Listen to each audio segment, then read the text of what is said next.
Today we're going to have a look at what I think is one of the biggest mistakes that people make at the beginning of their art journey, but also one of the easiest things that you can change and correct.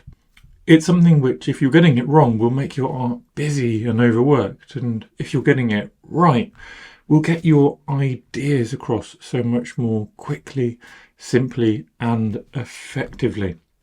So let's just have a look at a little sketching process, and we can start to delve into what this so-called mistake is. So if I take a very simple little sort of still life scene and I do it as the sort of mistake that I often see, and what we find is we come around, we sort of get our shapes, and as we do it we just correct that line and we correct that line, and then we come down. Look, we've got a sort of vase now on the desk, and then we come around, we've got some leaves coming out of that vase, and do you see what's happening here? Everything's rather busy, and what's happened is I've not been so certain about my lines, and as I continue to build up, it's all feeling very scribbly, and scribbly isn't necessarily a problem. Scribbly art can be really lovely, but we are lacking a purpose for all these lines. Sometimes these lines are just ending up on my page because I'm moving my pen. I'm sort of filling the silence. It's like when we talk, and if I was to say the next thing that we it's all of these sort of wasted bits of noise.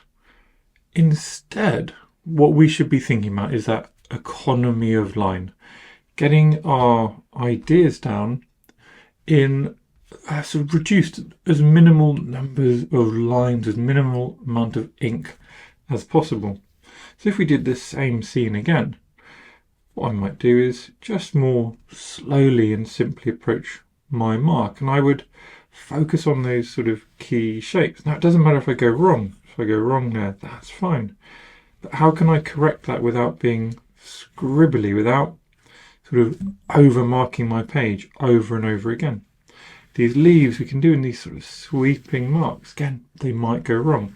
Instead of seeking to correct them straight away, let's just keep going until we've got a little bit more on the page, and then we can really start to understand where's the clarity in our image coming from. Get these branches in. Now, what we don't need in economy of line is to be being ridiculously over simple. We can add in little flourishes, but what's the purpose of them? Why are we adding in these flourishes? We can come back and make corrections, but we're doing it in one confident mark. Maybe this confident mark is a little bolder and it's recollecting our scene, whereas over here everything's bold, scribbly, going a little bit chaotic and haywire. Here maybe we're happy with our leaves, but we want to just keep that economy of line when we add our textures. So we just come in and we add a few marks. Not this sort of scribbly haywire nonsense. Everything we're doing just has a tiny little bit more thought to it, a little bit more purpose. Again, we can add in loops and squiggles, but just be careful why we're doing it. Be aware that you are doing this, and this is for some kind of artistic effect. Build up texture to show off your style and how you like to draw.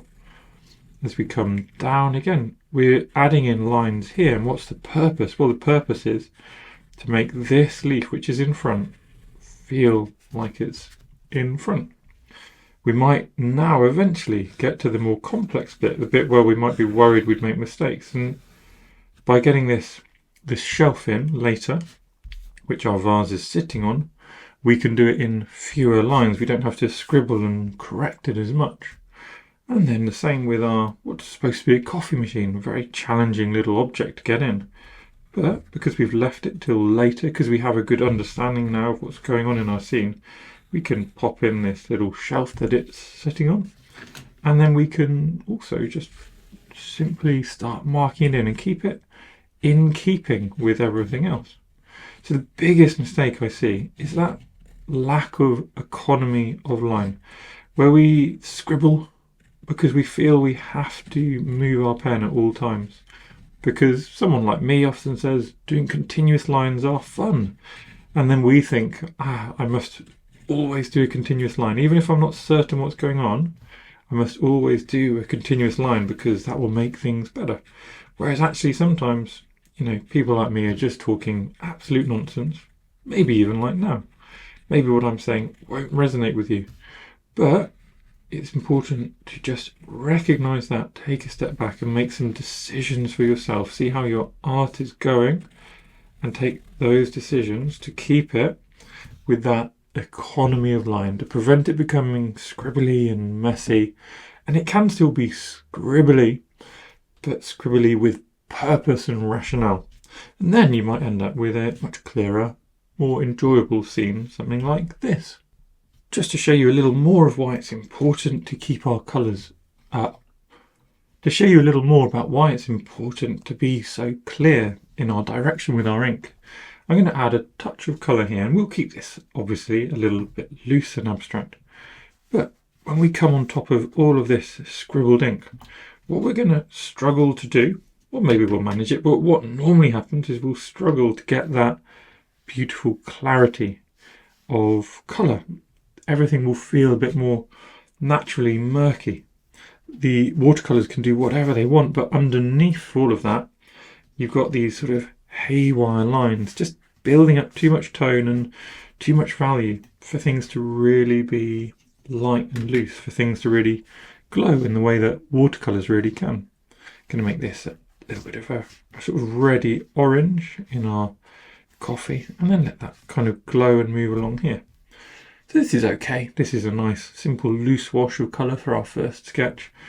But let's just do the same thing over on the other side and see if it feels better, if it feels more clear. And I'm using the same brush. I'm now actually using dirty water compared to this first sketch over here. The water's been used. And yet, when I put this down, hopefully you agree that these colours have a greater transparency. They feel brighter and lighter using exactly the same colours. Got the same sort of red coming down.